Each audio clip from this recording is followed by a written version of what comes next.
स्वागतम, सुस्वागतम, सुप्रभात।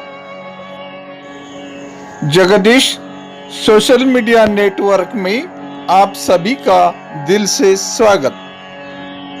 प्रतिदिन के अनुसार प्रस्तुत करते हैं स्वामी वासुदेवानंद जी सरस्वती, इनके अमृतमय वाणी द्वारा विष्णु सहस्त्र नाम प्रवचन। प्रवचन क्रमांक 99। प्रथम नमन आपको, जय गुरुदेव। आइए अब सुनते हैं स्वामी जी का प्रवचन।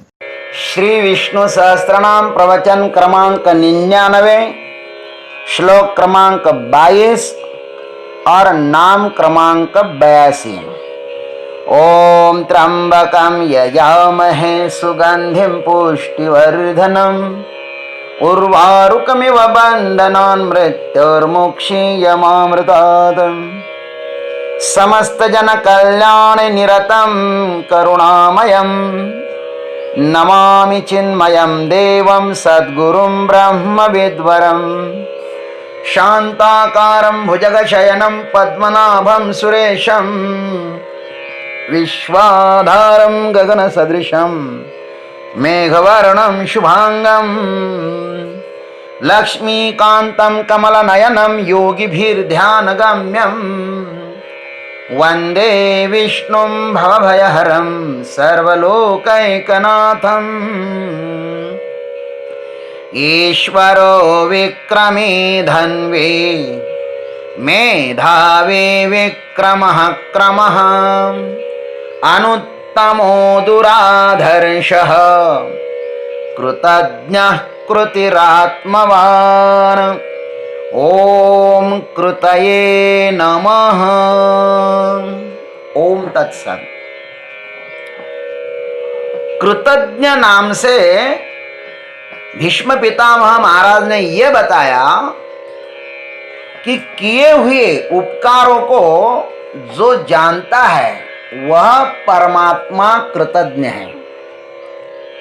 अब कहते हैं कि प्राणियों के द्वारा जो कुछ भी कृति माने कर्म किया जाता है वह भी परमात्मा ही है। जानने वाला भी परमात्मा है और जो किया जाता है कर्म वह भी परमात्मा है। किए हुए को जो जानता है वह भी परमात्मा है और जो किया जाता है वह भी परमात्मा है।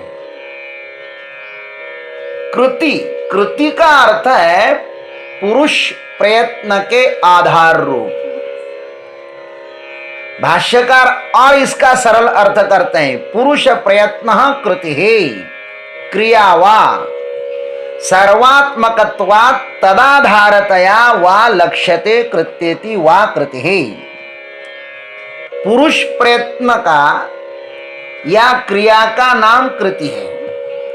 सर्वात्मक होने से अथवा इनके आधार होने के कारण भगवान कृति शब्द से लक्षित होते हैं, इसलिए वे कृति है। यह कर्म क्या है?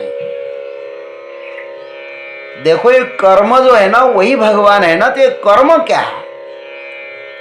इसकी व्याख्या गीता जी में आई है, भूत भावोद्भव करो विसर्गः कर्म संगितः। कर्म वह है प्राणियों के उद्भव करने वाला जो त्याग है ना, उसे ही कर्म कहते हैं। अपने शरीर में जो भी क्रिया हो रही है वह परमात्मा के कारण ही तो हो रही है ना। यह चराचरात्मक संपूर्ण संसार उनके ही कारण क्रियाशील है। इन पंच महाभूतों का उत्पत्ति स्थान परमात्मा ही तो है। अतः संसार में जो भी क्रियाएं हो रही है वे परमात्मा के अस्तित्व का ही संकेत दे रही हैं। उनमें कुछ क्रियाएं कर्तृत्व पूर्वक हो रही है और कुछ क्रियाएं प्राकृतिक हो रही हैं। प्राकृतिक क्रियाओं का कर्ता तो परमात्मा है और कर्तृत्व पूर्वक क्रियाओं का कर्ता जीवात्मा है। जीवात्मा जब अपने कर्तृत्व का अहंकार छोड़ देता है तब वह परमात्मा ही हो जाता है।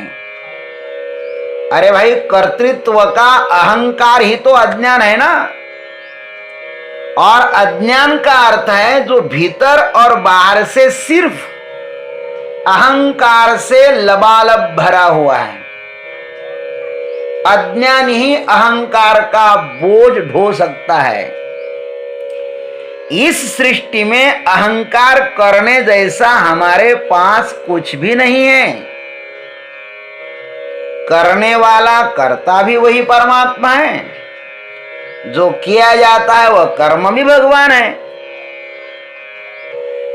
और जिसके लिए किया जाता है वह भी वही है। भोक्ता भी वही, भोग भी वही, भोग्य भी वही।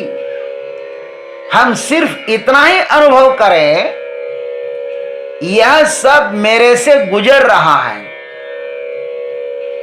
मैं मात्र निमित्त हूं। इससे अधिक हमारी भूमिका और कुछ भी नहीं हो सकती। भगवान ने गीता जी में कर्म परमात्मा से उत्पन्न हुआ है ऐसा कहा है।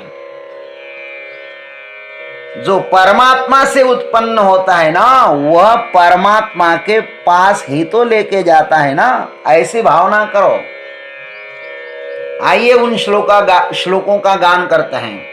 अन्नात् भवन्ति भूतानि पर्जन्यात् अन्न संभवः, यज्ञात् भवति पर्जन्यः यज्ञः कर्म समुद्भवः, कर्म ब्रह्मोद्भवं विद्धि ब्रह्माक्षर समुद्भवम्, तस्मात् सर्वगतं ब्रह्म नित्यं यज्ञे प्रतिष्ठितम्। कर्म ब्रह्मोद्भवं विद्धि। समस्त प्राणी अन्न से ही उत्पन्न होते हैं। अन्न पर्जन्य से, देखो कितना सुंदर क्रम है। यज्ञ से वर्षा होती है, और यह यज्ञ कर्म से निष्पन्न होता है। उन कर्मों को तू वेद से उत्पन्न हुआ जान, और वह वेद अविनाशी परमात्मा से प्रकट हुआ है। इसलिए सर्वव्यापी परमात्मा नित्य ही यज्ञ में प्रतिष्ठित है। कर्म परमात्मा ही है, ऐसा समझकर जो अपने कर्तव्य कर्मों के द्वारा सर्वात्मक परमात्मा की पूजा करता है ना, वह इस कर्म रूपी भव सागर से मुक्त हो जाता है।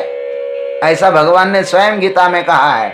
स्वे स्वे कर्मण्यभिरतः संसिद्धिं लभते नरः। ज्ञानेश्वर महाराज ने इसको और सुंदर ढंग से कहा। तया सर्वात्मका ईश्वरा स्वकर्म कुसुमांची वीरा, पूजा के होय अपारा तोषा लागी। अपने अपने स्वाभाविक कर्म में तत्परता से लगा हुआ मनुष्य परमात्मा प्राप्ति रूप परम सिद्धि को प्राप्त कर लेता है। प्रत्येक मनुष्य को अपने कर्मों के द्वारा परमात्मा की पूजा करते हुए इस भवसागर से मुक्त हो जाना चाहिए। अपना कर्म ही भगवान की पूजा है, ऐसा समझकर कर्म करो। भगवान की पूजा करना है ना, तो इन 8 पुष्पों के द्वारा करो। हमारे संतों ने वो 8 पुष्प बताए हैं, बड़े सुंदर पुष्प हैं। कौन कौन से वे?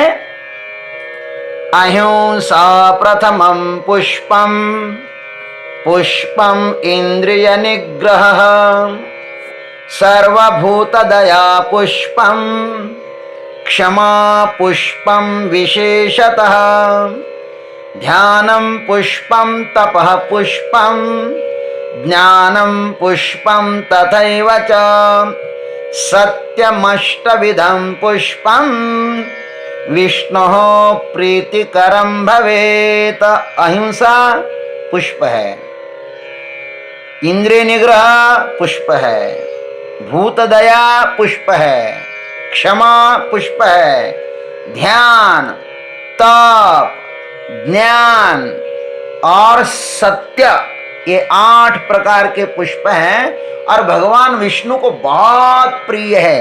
इन पुष्पों के द्वारा सदा सर्वदा भगवान की पूजा करते रहिएगा। ओम तत्सत। जय गुरुदेव, जय जगदीश्वर, जय जय महाकाल।